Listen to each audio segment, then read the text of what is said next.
All right, good evening, everybody, and thank you for logging on to bamchase.net or checking out the Facebook page this evening. We're talking about the possibility of severe weather coming up here for Tuesday.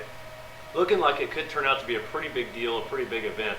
The Storm Prediction Center, already out to day 3, has issued a slight risk for almost the entire area, the entire central portion of the country, all the way up into the Ohio Valley. That risk moves east. We're looking at the potential of perhaps a severe weather outbreak. We have a very big separation in temperatures. We're in the 60s on Tuesday, then we drop down into perhaps the single digits as early as Friday night. We're looking at a possibility of flooding rains, damaging wind gusts in excess of 70 miles per hour, and the potential for perhaps some embedded, isolated rain-wrapped tornadoes here Tuesday evening. So let's get into what we've got going on. This is a look at the Storm Prediction Center risk Tuesday into Wednesday. You can see where the area is focused right now for the biggest threat, and this makes better sense. There's a little bit more instability down here, but one thing we're noticing is as the trough starts to approach the Ohio Valley, it's beginning to take more of a neutral tilt. Okay, and what that's going to allow for it to happen is the shear values to increase, the instability to evac closer into Indianapolis. We could be talking dew points in the mid-60s. Okay, so a pretty big event could unfold here Tuesday into Wednesday. This is the slight risk area for now. It's very possible that this thing will advance eastward. There's already a day 4 slight risk for much of the eastern portion of the country. So Tuesday night into Wednesday will be the time frame for us. First thing we want to look at now is we're looking at the 500 millibar charts. You can see here, this is 8 p.m. Tuesday. And we've got 80 to 90 knot jet streaks within 500 millibar here, which is about 20,000 feet up into the atmosphere. So very powerful upper level winds with this system, suggesting the potential for damaging wind gusts are possible. Now, wind profiles right now suggesting that this will come through in the form of a very large squall line, and if it does so, the potential not only for damaging winds, but perhaps some embedded tornadoes along the front of the line as it moves through the area. Now we want to get into the 850 millibar charts. This chart here will demonstrate or show the low-level jet, the winds at approximately 3,000 to 4,000, even 5,000 feet at times.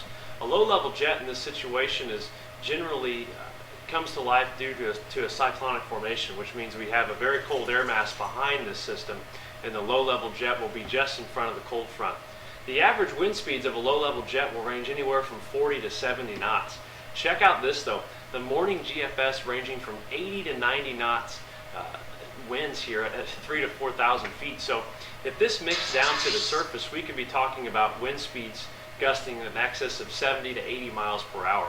These low-level jets, when they crank up, they transport the Gulf moisture in, and that's for sure that it will do that. Dew points will jump all the way into the low to mid-60s.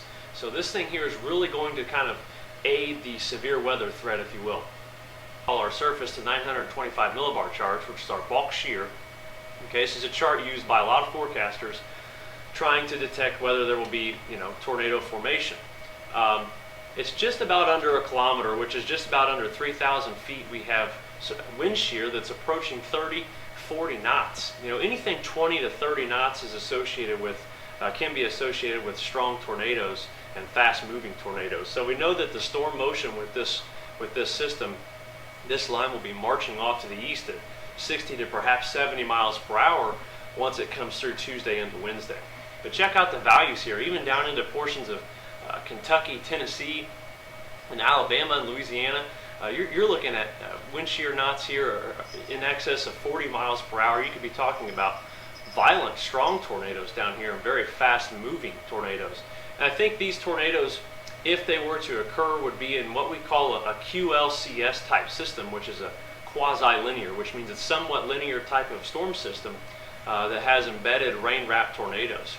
Due to the timing of this system, if it's going into the overnight hours, we are potentially talking about areas being upgraded to a moderate risk. If the trend continues, a moderate risk is almost likely. Okay, so we get in here closer to home. This is off of the RPM model, 12 kilometer RPM model, and you can see the dew points reaching all the way up to 64 degrees in southwest Indiana, 60 degrees stretching all the way up into portions of northwestern Ohio. We think that right around this area here in southwest Indiana, and then as we get down into Kentucky, southern Illinois, southeast Missouri, we'll have the greatest threat of seeing tornadoes. The damaging wind threat will exist almost through all of central Indiana and the Ohio Valley as the big time squall line moves through. Dew points this high in January, 60 or above, you're going to know that we're going to have an issue with some severe weather. Okay, so we get into our surface temperatures. Okay, now what we're looking at here is potentially surface temperatures around 64 degrees on 2 a.m. Wednesday morning. This is before a big, powerful cold front. Check out back here in northwestern portions of Illinois, down into eastern Iowa. It's already below freezing. Just ahead of the front, it's 64 degrees. So there's a 30-degree spread within, 200-300 miles. You're talking about a 70-degree difference from Tuesday to Friday morning as far as what it's going to feel like outside. So it's a powerful division of two air masses. Anytime that happens with dew points in the 60s, we're going to be talking about severe weather. Watch boxes will go out, and potentially, like we said, a moderate risk of severe weather. The one thing that is in question, a lot of people are talking about, well, there's not a lot of CAPE, there's not a lot of energy. Well, I'm here to tell you, when we have wind shear where it's at, when we have the 50, 60 knot values of wind shear, the low CAPE can be deceptive. The wind shear can overrule that, and we'll get what we call a forced line of thunderstorms, where due to the environment and the dynamics, we're going to see severe weather. A lot last year, the question was, well, we don't have this, we don't have that, we're not going to get that line of storms. Well, yes, we are. Before it gets cold, it always gets warm, and when the atmosphere sets upright, we have a big, long wave trough.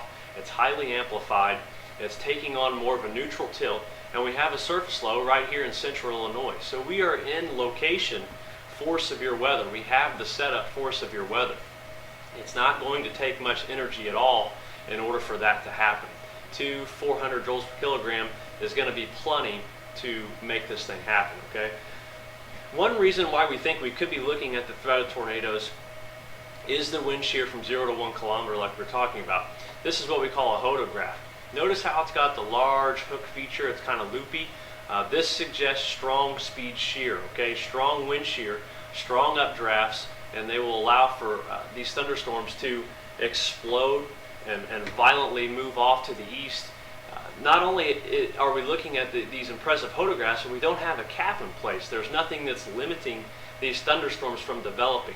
So usually in the summertime, if we're talking about the possibility of severe weather, we got to see if the cap's going to break.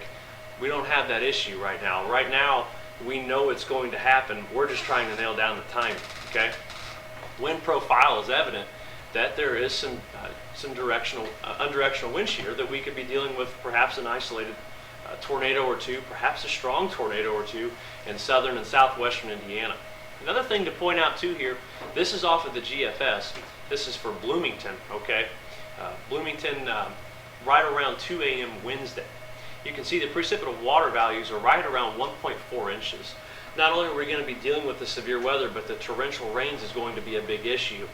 10 model computer average right now is putting us around 3 inches of rain, potentially area wide, and possibly even locally higher amounts under a heavy thunderstorm. So as we get into the RPM model here, this is 2 a.m. Wednesday, future radar. This is where the squall line looks to have set up right before the 3 a.m. hour here Wednesday. Now, one thing we want to note here is a lot of times the models will move this thing through quicker than what it really will move through at. I think there will be some adjustments in timing, especially tomorrow. Typically, with experience on these systems, they don't typically come through this late. I think maybe we need to be looking more of around a 7 p.m. to 1 a.m. time frame Tuesday night into Wednesday. Again, I could be wrong, but judging off of how these things typically work, we could be talking about a threat really that's Tuesday night. Once this thing is out of here, it will be out of here very quickly and in a hurry, and we'll be talking about maybe even some snow flurries on the backside. So we know that we're going to get into perhaps a very gusty line of thunderstorms moving through. one thing that we really need to exercise caution with is the damaging wind threat and the heavy rain threat. Okay, right now the tornado threat is there. We're not sure how much of it is there, but I really do think areas in southern Indiana could be really dealing with the potential for perhaps a strong tornado or two that would be rain wrapped. So either way, severe weather is coming. We'll have the latest for you coming up tomorrow. Please be sure to keep it tuned right here. By the way, if you are not a premium user, this is the type of stuff that we will be doing for our premium clients, is trying to give you a little bit better perspective of what we're seeing and when we're going to see it, try and give you a little bit better look at the data and kind of how we're looking at the data and what we're thinking. So sign up as soon as you can, and we'll see you back here tomorrow.